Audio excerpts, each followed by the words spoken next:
ठीक है। वैसे वो आंदोलन को लेकर क्या रूप रेखा है आपकी? 21 दिसंबर को कल सुबह की सूरज की किरणों के साथ कल का आंदोलन की शुरुआत होगी, जो सुबह 11 बजे से हमने समय दिया है आसपास के सभी भाई बहनों को कि आप ज़्यादा से ज़्यादा संख्या में पहुंचे, और पूरे प्रदेश भर के भी लोग निकल चुके हैं और कल सुबह 11 बजे वो सब हरदा के जो आपका नेहरू स्टेडियम है उसमें मिलेंगे। तो एक दिन की परमिशन दी है गवर्नमेंट ने आपको, फिर उसके आगे आंदोलन जारी रहेगा या फिर? नहीं, आप एक बात समझिए, ये कोई कार्यक्रम नहीं है, ये कोई रैली नहीं, ये आंदोलन है। और आंदोलन का मतलब होता है जब तक अपनी मांगे न मनवा ले तब तक वो आंदोलन समाप्त नहीं होता है। तो ये आंदोलन की शुरुआत है, हमने एक दिन की परमिशन मांगी है। यदि हमारी बातों को नहीं सुना जाता है तो हम वापस से उस परमिशन के लिए आवेदन करेंगे, और हम सरकार से और प्रशासन से बस यही अपेक्षा रखेंगे कि लोकतांत्रिक मूल्यों का ध्यान रखते हुए वो परमिशन को आगे बढ़ाएंगे। अच्छा, आपकी कुछ मांगे ऐसी हैं जो प्रदेश स्तर की है, तो प्रदेश स्तर पर कोई बात हुई है क्या? जी, हमने जब आंदोलन की शुरुआत करी तब सारे ही लोगों को हमारी बातों को रखा है, हमने सारे लोगों को बातें पहुँचाई, और आपको एक बात पता होगी कि सोशल मीडिया आज एक ऐसा प्लेटफ़ॉर्म है कि सारे राजनेता और सारे लोग उस पे जुड़े हुए हैं, और हमने सबको टैग कर कर भी हमारी माँगें रखी है, और हमने 4 महीने से लगातार गाँव-गाँव, घर-घर जाके और प्रशासन से हर जगह की परमिशन लेके कि 21 दिसंबर में 21 सूत्री मांगों को लेकर एक जन क्रांति न्याय आंदोलन है। तो उसके लिए सरकार के संज्ञान में है बराबर। अब सरकार उससे पलट जाएगी हमें पता नहीं है, तो वो उनकी हठधर्मिता हो जाएगी। पर वो न्याय संगत बात करेंगे तो उनको सारी माँगें पता है, सारी व्यवस्थाएँ पता है, और उनको यहाँ आकर हमारी बातों को सुनना चाहिए और हमसे डिस्कस करना चाहिए, और उन जिन बातों को सहमत होते हैं उनको पूरा करना चाहिए। कुछ लोगों का, कुछ एक एससी एसटी वर्ग का इसमें विरोध भी देखने को मिल रहा है, उस पर आप क्या कहना चाहेंगे? जी हाँ, कुछ भाई हैं हमारे जो हमसे नाराज़ हैं, पर वो कहीं न कहीं उनकी सोच की वजह से नाराज़ है कि वो हमारी बातों को समझ नहीं पा रहे हैं।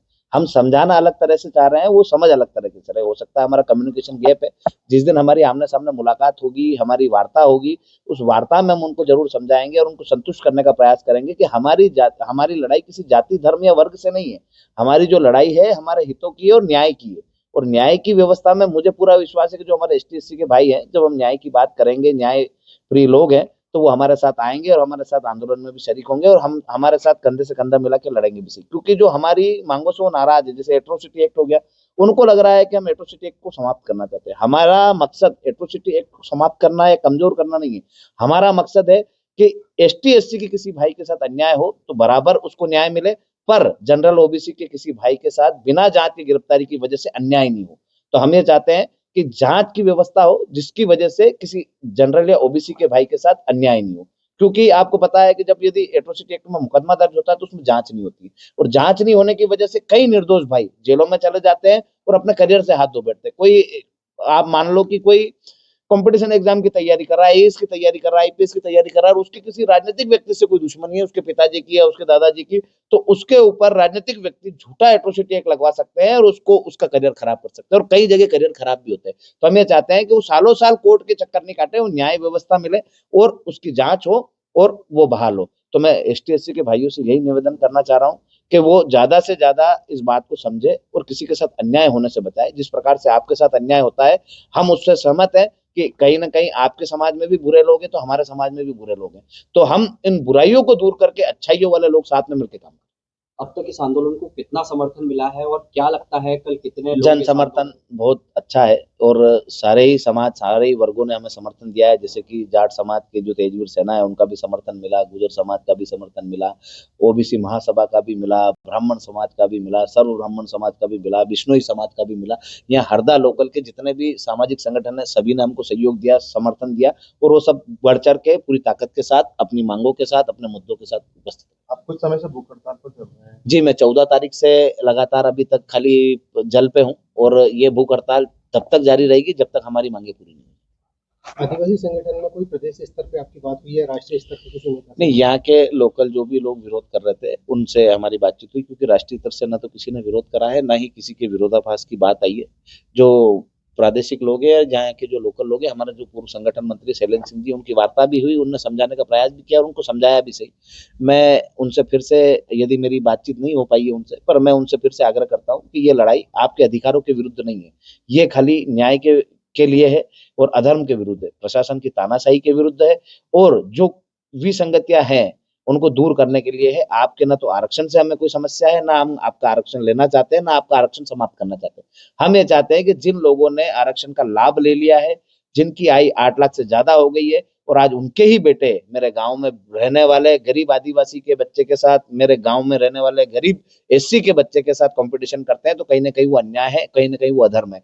क्योंकि मेरे गांव का जो गरीब है वो सरकारी स्कूलों में पढ़ता है, छोटे कोचिंग सेंटरों में कंपटीशन एग्जाम की तैयारी करता है, पर जबकि जो पैसे वाले जो लोग हैं, जो अमीर एससी के लोग हैं, एसटी के लोग हैं, वो बड़े बड़े कोचिंग सेंटरों में काम करते, मतलब पढ़ाई करते हैं, बड़े बड़े स्कूलों में पढ़ते हैं और उनके साथ कंपटीशन करते हैं। तो कहीं ना कहीं उनके साथ अन्याय है और हम उस अन्याय के विरुद्ध है, एसटी एससी वर्ग के विरुद्ध नहीं। तो पिछली बार जैसे कुछ कानून व्यवस्था बिगड़ी थी और लाठीचार्ज हुआ था, इस बार क्या रहेगा कानून व्यवस्था? प्रशासन ने अपनी तानाशाही बताई थी।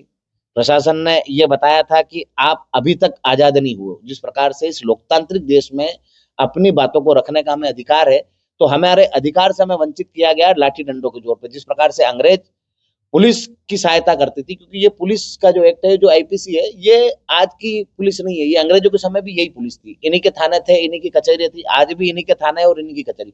पहले अंग्रेजों के हाथ में इनका पावर था, सरकारों के हाथ में। तो बस ये सरकारों की कठपुतली बनकर हमारे आंदोलन को लाठी डंडों से दबाना चाहते हैं। पर मैं आपको बता देना चाहता हूँ, हम महाराणा प्रताप और वीर भगत सिंह जी को मानने वाले लोग हैं। लाठी डंडों या उनकी गोलियों से डरने वाले नहीं है। हम आज भी अडिग रूप से खड़े हैं।